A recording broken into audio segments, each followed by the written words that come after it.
Álvaro Cedeño y Álvaro Cedeño les saludan en este episodio número 286 de Diálogos con Álvaro Cedeño. Esta es una conversación intergeneracional que toca temas como desarrollo de talento, acción humana eficaz, espíritu emprendedor y transformación de conflictos. Hoy para conversar sobre el artículo publicado esta semana en la página web alvarocedeno.com titulado Pronunciar y Ser. Antes de saludarte, quería hacer una manifestación editorial en vista de que ayer inició el periodo electoral de la campaña que elegirá presidente, vicepresidentes y diputados en Costa Rica en febrero del año entrante. Nosotros, como es característico y creo que notorio y evidente en todos nuestros diálogos, estamos siempre a favor de la democracia y estamos siempre a favor de la constitución política y de todas las demás leyes del país. Estamos a favor de la transparencia y estamos a favor de que se respeten las reglas durante el proceso electoral. Eso significa que cuando haya que hacer señalamientos de cualquiera de estas áreas que consideremos oportunas, lo haremos. Fuera de ello, no pretendemos ni tenemos la intención de hacer campaña política a favor ni en contra de ninguna de las tendencias, de las 20 tendencias que están aspirando a la presidencia. Lo de 20 lo subrayo con sorna. Papá, ¿cómo estás? Muy bien, nunca habíamos visto tantos. Ayer que vi una fotografía que publicó La Nación, eran 5 hileras de 4 de fotografías, porque publicó fotografías. 5 hileras de 4, son Bueno, 20. que dicha que se te olvidó, hace 4 años eran más. Eso me dijo Marisela, que eran más y a mí no me cabía, pero bueno, o sea que se puede hacer una elección con tantos candidatos. Bueno, Ujú. además podrías hacer un partido de fútbol, solo tendrías que buscar dos porteros. Dos porteros, sí, muy bien, muy bien, ok. Bueno, entrémosle a este. Podrías hacer un partido de fútbol con con unos marcos muy pequeños, que fuera dificilísimo para cualquiera de los dos equipos meter goles, porque eso sería muy formativo, porque cualquiera de esos que gane se va a encontrar unas circunstancias muy difíciles. El país, el mundo están muy complicados y meter goles va a ser muy difícil. Así que los marcos han de ser muy pequeños. Y eso es algo interesante como mensaje para los candidatos. Yo no querría ver un programa de gobierno de 50 páginas y, no sé, 120 temas. Yo creo que los programas de gobierno tienen que ser muy sintéticos, lo cual quiere decir, tienen que tocar los asuntos más neurálgicos y después encomendarle al futuro, a la buena fe y a la capacidad de gestión el desarrollo de esos programas de menos de 20 elementos, ¿verdad? Bueno, y vieras que creo que si uno hiciera un partido de fútbol con marcos muy pequeños, también se evidenciaría la voluntad de ganar que tienen los jugadores siguiendo las reglas, porque debe ser mayor la tentación de hacer trampa cuando el objetivo es más difícil de alcanzar. Difícil. Ujú, Ujú. ujú. Sí, eso es Mi cierto. madre siempre me decía cuando yo era jugador de fútbol, cuando empezaba a ser jugador de fútbol, que el carácter y la personalidad de las personas se veía en el juego. Ah, ¿cómo no? ¿Quién sabe en qué fundamentaría ella eso? Pero a mí nunca se me olvidó, sobre todo porque yo cuando jugué fútbol, que jugué muchos años, siempre me esforcé al máximo y nunca hice trampa. Ajá. Entonces, creo que así juego yo en la vida. Ujú. Muy bien, muy bien. Sí, es que claro, a uno, a uno se le cae el repello en circunstancias de apretura emocional o combativa. ¿verdad? Y bueno, lo que hay que hacer es que no importa el repello que se caiga, lo que haya debajo, lo que haya debajo del repello, lo que haya debajo del repello sea, sea sólido y potable, ¿verdad? Mira, sobre esa manifestación editorial que hacías, eh, yo no soy un ciudadano neutral. Eh, yo veo con todo interés esta campaña. En este momento, con, con toda verdad, no juro, porque tenía una amiga que ustedes juran, no juro, pero en esta campaña no tengo idea de por quién voy a votar. Tengo el propósito de ir a votar, pero no sé por quién, no estoy apuntado y ahí tengo estos meses para sopesar cosas. Pero de arranque me considero no neutral, yo votaré, eh, sí. Y la otra cosa es que eh, yo trato de utilizar pensamiento crítico y cuando se utiliza el pensamiento crítico, uno critica, eh, señala, califica las actuaciones de unos y otros. Yo no me podría comprometer a no calificar las actuaciones de los candidatos. Cuando me parezca que metieron la pata, diré que metieron la pata y cuando me parezca que están bien orientados. Mi idea de meter la pata o la idea de estar bien orientados son falibles, pueden fallar, pueden estar equivocadas. Mi, mi neutralidad en este espacio y con esta audiencia que tenemos, mi neutralidad es a hacer evaluaciones, dar opiniones con la mejor buena voluntad. Y la mejor buena voluntad no es que gane el candidato con el que yo me matricule. La mejor buena voluntad es pensar adecuadamente, ilustrar. A mí me gustaría decir cosas que ilustraran, que ayudaran a los que nos escuchan a mejorar su posición en la dirección en la cual la tengan. Esa es mi idea de la neutralidad. Creo que la podré cumplir. Hay cosas difíciles. Por ejemplo, tú decías, vamos a apoyar la Constitución. Yo estoy de acuerdo en apoyar la Constitución. eh, y en apoyo de la Constitución,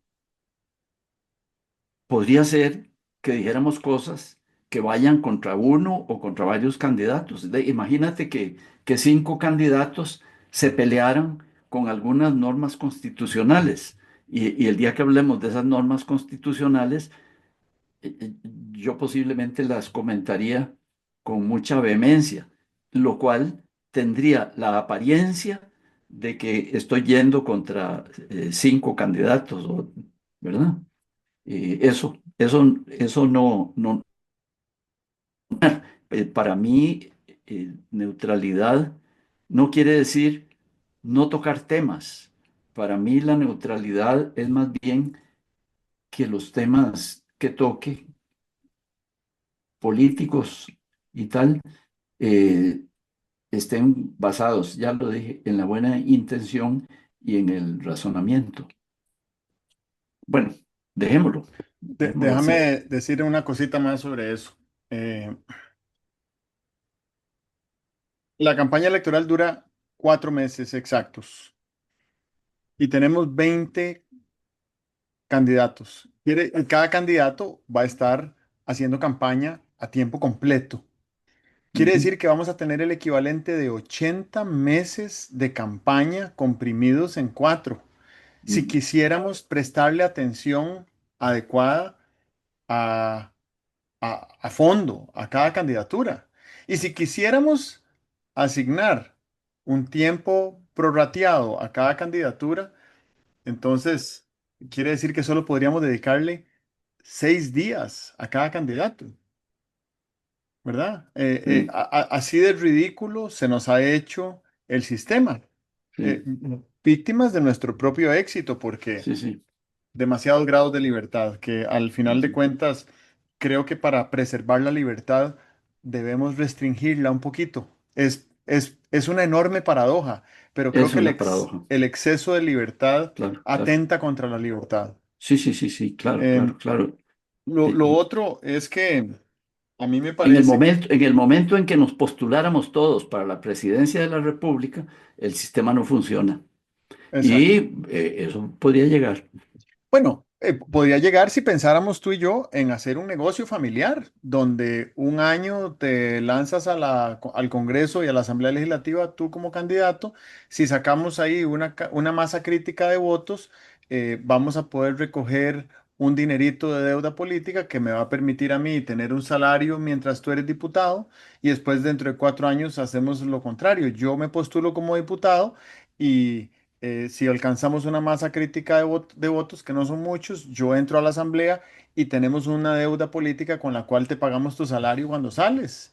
Entonces nos vamos rotando la curul tú y yo. Tenemos salario cuando no somos diputados y cuando Ujú. somos diputados y es un negocio. Sí, sí, Y sí, la mitad de los partidos políticos que están aspirando a la jefatura de Estado en este momento son negocios familiares de ese tipo. Entonces, atención, porque estamos alimentando una máquina que es como tener una motosierra cuando estás sentado en la rama de un árbol.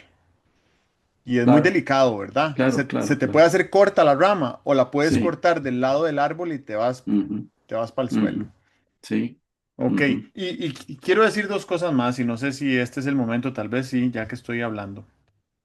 Lo primero es que l- esto lo hemos dicho mucho antes de que tuviéramos este diálogo. Pero durante el diálogo también lo hemos dicho y en la campaña política anterior también lo decíamos con mucha reiteración.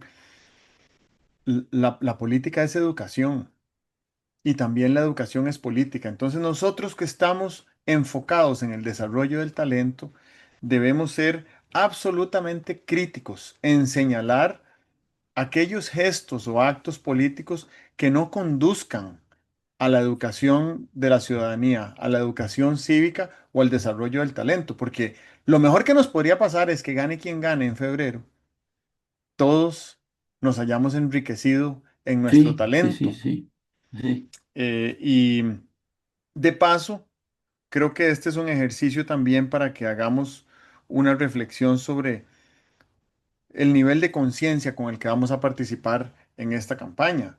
Eh, Hay dos grandes emociones humanas que agrupan a todas las demás. Una es el amor y otra es el miedo. Y creo que el sistema nervioso de todas las personas vivas, lúcidas y conscientes puede interpretar la diferencia de cuando un mensaje viene desde el amor y cuando un mensaje viene desde el miedo. Y después que elijan con plena libertad, cuando desde su conciencia sepan si están consumiendo un mensaje de miedo o si están consumiendo un mensaje de amor. muy bien. Te cuento el cuento del artículo, Démosle. ¿ok? El artículo del lunes pasado, pues empieza narrando algo que es un episodio anecdótico y es cómo el esmero que se ponga en un determinado asunto puede eh, producir resultados sobre el asunto que estás manejando. Y es el ejemplo muy bonito, aquel de los griegos, de un escultor que trabajaba en una escultura, estaba haciendo una escultura de una mujer y la fue intentando pulir la escultura, pero de pulirla con obsesión, con esmero. Y un día que bajó a su taller, yo no sé por qué me imagino que era abajo, bajó a su taller, se la encontró a la escultura convertida en mujer, ¿verdad? A fuerza de poner esfuerzos en que aquella cosa llegara a ser más de lo que era, pues de veras llegó a ser todo lo que podría ser, que es una mujer que dista muchísimo de lo que es una escultura. Y eso mencionado para comentar el tema de la expresión verbal, sea oral o sea escrita, cuando se hace con descuido. Hablar con descuido me parece a mí que va en la dirección, en una dirección diferente a hablar con esmero. ¿Para qué querríamos hablar con esmero? Bueno, querríamos hablar con esmero para que eh, lo que estoy pensando cuando hablo vaya mejorando. Hablamos con esmero para que lo que el otro está escuchando cuando hablamos lo hagan mejorar. Y hablamos con esmero para que la relación que tenemos entre los dos hablantes vaya mejorando. O sea que el desafío por hablar mejor, hablando solo de comunicación oral, el desafío de hablar mejor es para mejorar para mejorar al emisor, para mejorar al receptor y para mejorar la relación. Es bien bonito el desafío. ¿Y por qué se mejora? Uy, porque somos homo sapiens, un hombre, un ser que piensa. Y el ser que piensa se modifica cuando piensa porque va a hablar. Y se modifica cuando está hablando. Cuando uno está hablando, se da cuenta y dice, ocurre mucho en la conversación habitual. Te lo voy a explicar de otra manera. Alguien da una explicación y dice él mismo, te lo voy a explicar de otra manera. Eso quiere decir que mientras lo iba explicando, se dio cuenta de mejoras que se le podría hacer a la explicación que está dando. Y eso creo yo que es maravilloso desde el punto de vista del aprecio que tenemos por el entendimiento del otro, de aprecio que tenemos porque el otro entienda. Porque lo que nos interesa, creo yo, en una comunicación genuina, no es convencerlo. Lo que nos interesa es eh, que vea con claridad lo que estamos pensando. Porque si ve con claridad lo que estamos pensando,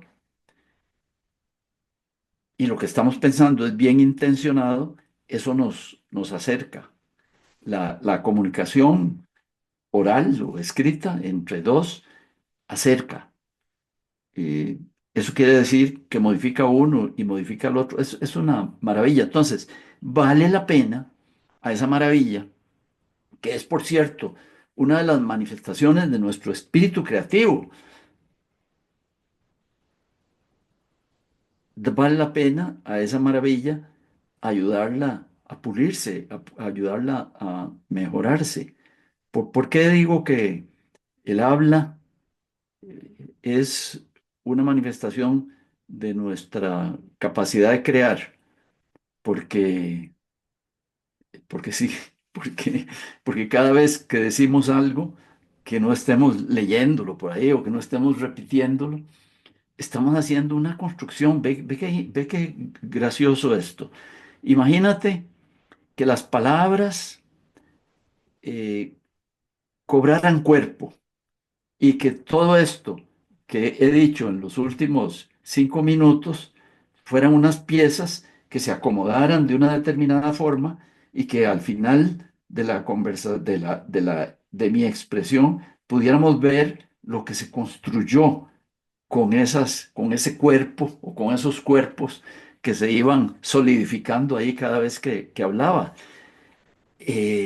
caemos en la trampa de pensar que hablar no es crear, porque, bueno, las palabras se las lleva el viento, dónde están y tal y cual, pero si las grabamos, imagínate que las grabamos y luego las pasamos por un sistema ¿de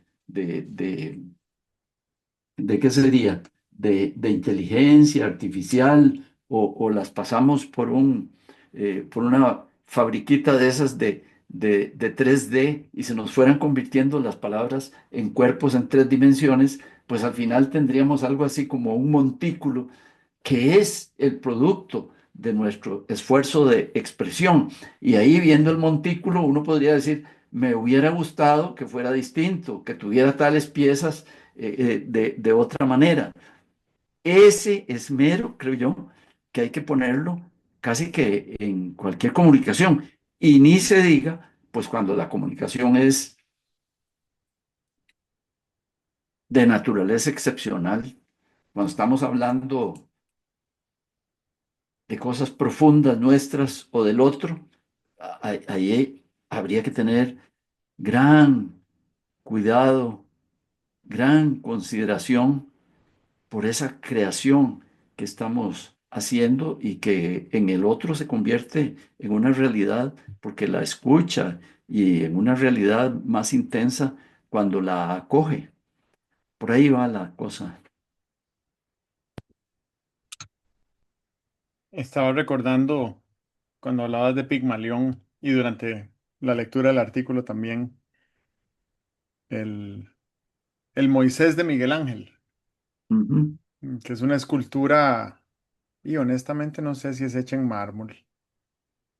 Podría no ser hecha en mármol, pero es hecha en una piedra muy densa y muy, muy fina. Al pulirla queda muy brillante, eh, con una, con una tonalidad que tiene la piedra que le da vida a la obra, ¿verdad? Y entonces lo que cuenta la historia es que cuando Miguel Ángel allá en los años 1500 esculpió ese Moisés, que es un Moisés esculpido no a tamaño humano, pero sí en proporción humana. Entonces mide como, no sé, 3 o 4 metros la escultura, pero es proporcionada, ¿verdad? Si uno lo ve en foto, lo ve proporcionado y si lo ve en vivo, siente que está en presencia de un gigante, ¿verdad? Y una de las uñas de uno de los pies tiene un, tiene un pedazo quebrado. Y la historia es que cuando Miguel Ángel terminó la obra y vio la obra terminada, se enojó con su propia obra y le dio un martillazo en el pie y le dijo, ¿por qué no hablas? Y, y entonces me hace pensar en ese esmero que hay que ponerle a algo para que cuando uno lo termina, la expectativa que nos quedara es de que ese algo estuviera vivo. Eh, yo no sé si ese era un tipo diferente de esmero que se le ponía a las cosas antes, o que ahora hacemos muchas cosas porque hacer un Moisés como ese que hizo Miguel Ángel, ve, uno puede hacer muy pocas obras de ese calado a lo largo de toda una vida si uno ya es un ilustrado de la escultura, como era Miguel Ángel. Pero sí me gusta muchísimo la reflexión de que el esmero que le deberíamos de poner a las cosas debería de ser el suficiente como para que al terminar mm, la insatisfacción que nos quede sea porque aquello no camina solo, ¿verdad? Eh, y, y no implica dedicarle más tiempo, no implica dedicarle más tiempo. Yo creo que si uno le dedicara tiempo profundo, de hecho estoy traduciendo del inglés, del concepto de deep work, ¿verdad? Trabajo profundo. Si uno le dedicara tiempo profundo a las actividades de manera tal que no tenemos distracciones por un periodo relativamente largo de tiempo que nos permita entrar en un estado energético de flujo con la obra que estamos creando, entonces lograríamos mejor calidad y probablemente más rápido que si le dedicáramos el mismo tiempo, pero distribuido en cápsulas de 15 en 15 minutos. Cuando Yuval Harari se hizo famoso después de publicar Sapiens, un libro que es fantástico, creo que no ha habido ningún libro de historia humana más exitoso que ese, por la forma en que es contado, no tanto por la investigación que revela, porque la investigación que revela es lo que la ciencia ha revelado, solo que él la cuenta la historia de una manera que es imposible soltar el libro a pesar de que es un libro grande. Y cuando él se hizo famoso, bueno, después de Sapiens publicó otro gran libro que se llama Homo Deus y después publicó otro y ahora acaba de publicar otro, que son grandes obras. Y le preguntaron a él que de dónde sacaba tanto tiempo para trabajar, para ser tan productivo como escritor, que no es simplemente escribir novelas, que no es fácil, pero no tiene que hacer una gran investigación científica para verificar todos los datos históricos que expresa. Y entonces él contó que él no tiene redes sociales y no tiene teléfono celular. Tiene su pareja, que es además su manager, que le maneja todas las comunicaciones y todas las llamadas que le pudieran llegar a través de él. Y que él practica todos los días 2 horas de meditación vipassana, que es meditación en quietud. Entonces él entra en quietud durante 2 horas, despierto, sentado. Es difícil, es dificilísimo estar en quietud. Y después de esas 2 horas de quietud, trabaja 5 horas al día y se termina su día. Él no es un trabajólico, él no tiene un equipo de personas ahí haciéndole el trabajo, pero en esas 2 horas de quietud, él entra en un nivel de enfoque que después dedica 5 horas al día a trabajo profundo, sin distracciones, y es altísimamente productivo.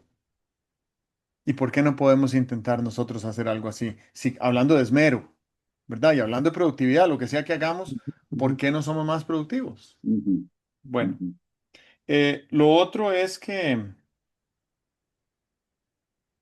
hay un libro que no he leído de un autor que no conozco, que tiene una famosa recomendación de 4 acuerdos.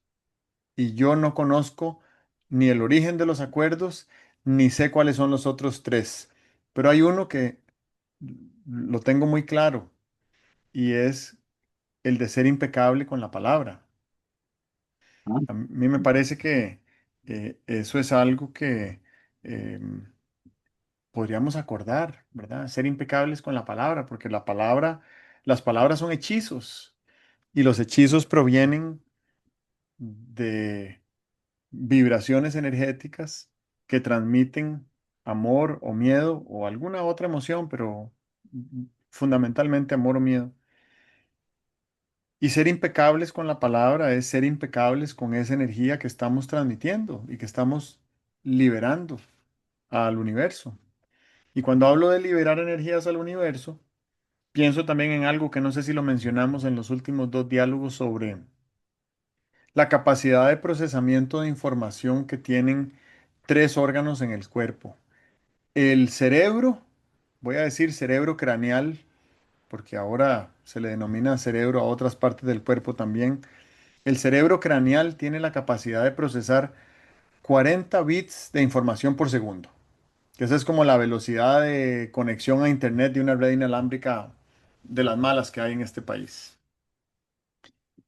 Nuestro corazón tiene la capacidad de procesar 11.000 bits de información por segundo.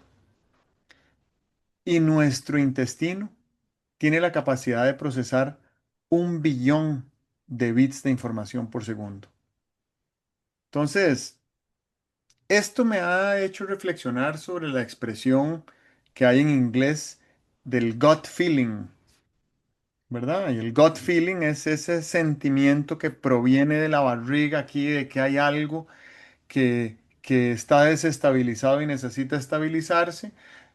Me encontré el otro día explorando estos niveles energéticos en estos tres cerebros, el craneal, el cardíaco y el digestivo. La exploración de la coherencia en esas vibraciones energéticas entre estos tres órganos. Y a lo que llegué es a la conclusión de que el cerebro craneal produce ideas y palabras. Entonces, es una máquina de etiquetas. El corazón ofrece claridad respecto a, al entusiasmo o no que nos produce determinada actividad. Y el, el intestino lo que nos da es el parámetro de si algo es bueno o malo. Es como nuestro controlador ético y moral. Entonces, estar en coherencia con una buena idea que se nos ocurrió, para la cual tenemos mucho entusiasmo, también requiere estar en el campo de lo bueno, de lo, de lo, de lo éticamente correcto, ¿verdad? Eso. Muy llamativo. Yo me acuerdo que en alguna oportunidad en eh, programas de comunicación, yo decía que teníamos dos canales de comunicación. Un canal de comunicación que era para lo racional, un canal de comunicación que era para lo emocional. Ahí han mencionado, para lo racional, el cerebro, para lo emocional, el corazón, pero para mí es nuevo esto de que más o menos el intestino es un órgano de lo que es correcto o no correcto. Yo no sé si correcto o no correcto se refiere a lo que es funcional o no funcional para el organismo, ¿verdad? Eh, Porque si, cuando hablamos de correcto o no correcto, así en general, pues si eso fuera así, el intestino, y no sé, supongo que todos los metros de intestino, o si solo el intestino grueso, o solo el intestino delgado y tal, sería un órgano de la ética. O sea que habría que tener una muy buena salud intestinal para ser muy refinado en cuanto a las elecciones que impliquen ética. Pero sí me parece que está claro lo de que el cerebro tiene pues su parte racional, ¿verdad? La parte prefrontal, pero tiene unos núcleos que son totalmente emocionales. La amígdala, que es una cosita ahí bien pequeña, eh, en el centro del cerebro, sabe lo que nos da miedo, sabe lo que nos debería dar miedo y nos pone a reaccionar en función del miedo. Y eso pensando muy interesante solo en el hardware, ¿verdad? La amígdala y el cerebro o la parte prefrontal del cerebro serían hardware, pero el software es todo el tema de neurotransmisores, de hormonas y tal. Pero me sorprende lo del intestino, como me queda por ahí registrado que lo has dicho como un órgano ético. Eh, yo veía más la ética como como un razonamiento, eh, pero no, no es solo razonamiento, es que una manifestación de la ética es razonamiento, pero otras manifestaciones de la ética son más bien lo que conviene o no conviene, lo que nos hace bien o lo que no nos hace bien. Eh, sí, bien interesante. Eh, la idea de separar cuerpo y alma, a mí me parece que eh, ha sido un excelente paso pedagógico, pero tenemos que abandonarlo. Eso desde luego está abandonado. Si nos vemos como seres organísmicos, que son una mezcla de pensamiento, una mezcla de sentimiento, una mezcla de código moral o de código ético y tal. No, yo no creo que a nadie se le ocurra en este momento decir, no, es que el cerebro es solo para pensar. Se piensa desde las emociones, se piensa desde la ética, se piensa desde la conveniencia, pero es bien llamativo eso que decías. Ahora, volviendo a tomar el, el curso de lo que traíamos, yo pienso que en cada intercambio de comunicación nos estamos modificando, porque es muy sencillo. Si me pongo a explicar algo a alguien y lo voy mirando, me va diciendo facialmente si está entendiendo, si le interesa, si quiere que le diga más, si quiere darse a la fuga y tal. Y eso, desde luego, me construye como emisor. Eh, Hablar por hablar, me parece que hay una frase, espérese a ver dónde es. Yo no me acuerdo si es del Evangelio o del Viejo Testamento. Creo que es del Evangelio. Dice, de toda palabra ociosa se os pedirá cuenta. Chica, es bien fuerte, es bien fuerte. Una palabra ociosa es esa que se pronuncia por llenar el espacio, o por llenar el tiempo, por salir del paso. Muchas veces decimos palabras ociosas porque tenemos una gran incapacidad de manejar el silencio. Y esa incapacidad de manejar el silencio no es de manejar el silencio con el otro, sino de manejar el silencio mío, que es muy complicado de manejarlo. Pero un ejercicio bien interesante sería aprender a manejar el silencio. El silencio puede ser constructivo. Yo creo que aquí ya he contado de talleres de crecimiento donde, eh, especialmente en las primeras etapas, la mayor parte del tiempo está dedicada al silencio, porque nadie sabe por dónde se va a desenvolver el grupo de crecimiento. Eso. Ujú. El, Me parece importante también poner en perspectiva del uso de la palabra, la intención con la cual hablamos. Y creo que esto está muy alineado con lo que acabas de decir del silencio, porque el silencio también se puede hacer intencional. Hace un par de semanas, nuestro episodio fue sobre dos tipos de silencio. Ujú. Y si uno tuviera, bueno, conciencia es la capacidad de reconocer que somos capaces de reconocer. Em, Cuando nosotros creamos conciencia de nuestras palabras, no es solo que sabemos su definición o que las escogemos con precisión para que tengan sentido semántico. Tener conciencia es también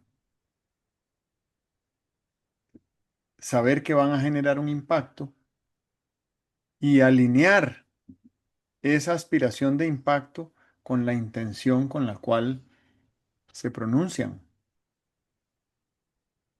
Y, y sí creo que si tuviéramos la posibilidad de ser más reflexivos, tener más pausa y poder conectarnos mejor con la respiración y con el corazón y con el intestino antes de hablar, que yo diría que hablar es un acto que deriva directamente del cerebro y no de otro órgano, seríamos más pulcros en el uso de la palabra. A veces me pongo a pensar en todo lo nefasto que nos ha traído el uso de redes sociales, que no han pasado 20 años desde que existen y sin embargo ya nos han traído primaveras árabes y derrocamientos de presidentes democráticamente electos y elecciones múltiples de, de candidatos populistas que lo que hacen es decir lo que el pueblo quiere oír, aunque no estén apegados a buenas prácticas de gobernanza. Y me hace pensar que las redes sociales nos han dado una herramienta donde es muy fácil hablar sin siquiera pensar, porque, bueno, me parece que la inmediatez de la mensajería instantánea, que es la digitalización, hace más valioso en el intercambio de conversación la velocidad que la precisión y de la intención, ni hablemos, ¿verdad? Eh, Se genera una cantidad de controversias y de malos entendidos y de guerras de palabras, porque ni siquiera somos capaces de escuchar con pausa, sino que reaccionamos eh, sin haber procesado un mensaje que otra persona dijo, sin hacer Sí. el menor esfuerzo de empatía.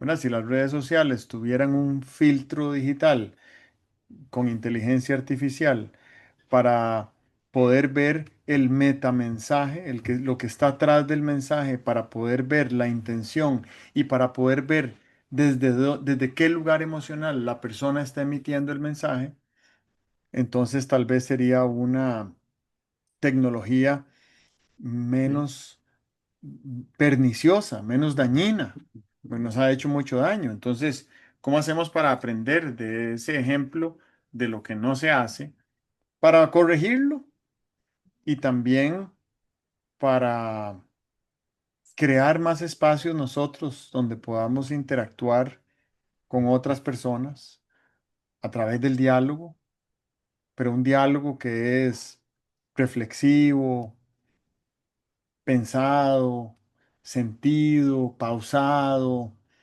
y además explorado desde un lugar de donde nace la virtud.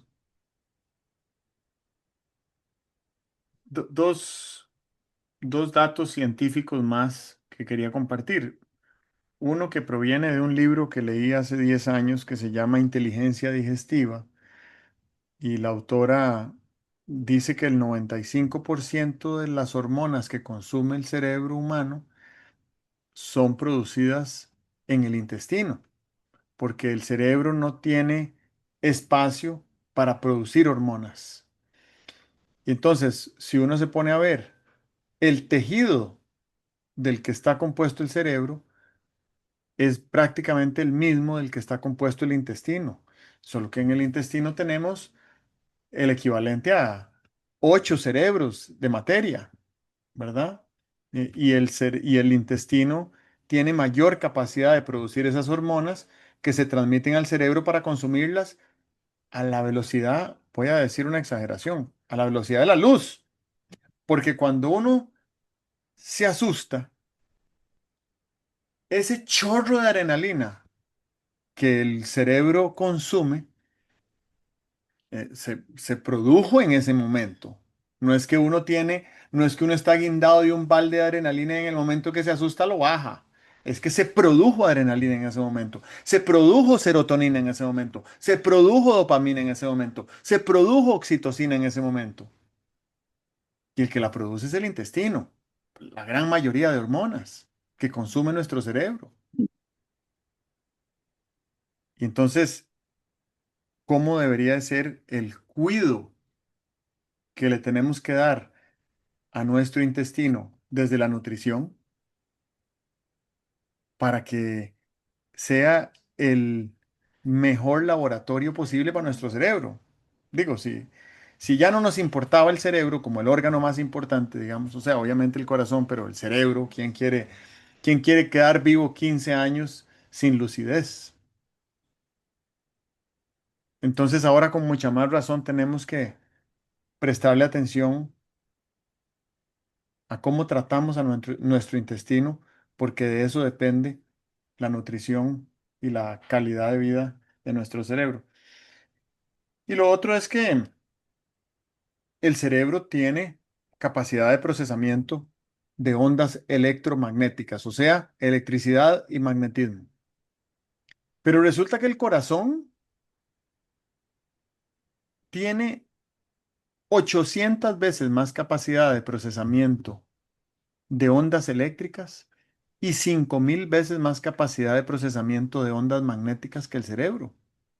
Entonces, desde el punto de vista de frecuencias energéticas y la transferencia energética que hay cuando me siento una hora a comerme una merienda debajo de un árbol, hay una transferencia electromagnética entre ese ser viviente y yo. Ese intercambio electromagnético fundamentalmente lo hacemos desde el corazón, literalmente desde el corazón que bombea sangre, ¿verdad? No estoy hablando del sentimiento figurativo, estoy hablando del órgano que bombea sangre. Ese es el órgano con el que uno se enamora literalmente de otro ser humano. Ese intercambio de energía electromagnética con otro ser humano que amamos se hace a través del corazón. La estima, por no decir amor, que siento por mi mascota, que se acaba de venir a sentar aquí porque cayó un trueno y le tiene miedo, eh, es originado en el corazón. Así que crear conciencia no es solo con la mente, es crear conciencia también con el corazón. Y qué bueno sería que a la velocidad a la que funciona nuestro organismo pudiéramos pasar un momentito por ese filtro del corazón, las palabras antes de decirlas. Ujú, ujú. Mencionabas algo que es bien importante. Mencionabas la posibilidad de una startup, porque estás hablando de que en los medios, en las redes sociales, un día se podría obtener que los mensajes, las reacciones, estuvieran curadas, cuidadas por la inteligencia artificial. Uno ve gente que reacciona ante un hecho o ante un mensaje que alguien pone y inmediatamente se siente, uy, cuánta negatividad hay en la reacción. Eh, Creo que ahí nos está constriñendo la sensación de que el lenguaje sirve o para dañar o para agradar y sirve para más cosas. Yo creo que entre dañar y agradar debe haber una gran cantidad de matices que formarían un espectro. Eh, y entonces, si una inteligencia artificial que nos señalara, dice, mira, esto hace daño, esto ofende o esto agrada y parece que lo que estás haciendo es más que agradando, manipulando y tal. Eso sería muy interesante, producir esa cosa en las redes sociales. Pero también es posible, mientras se inventa eso, producirlas por la vía de la educación.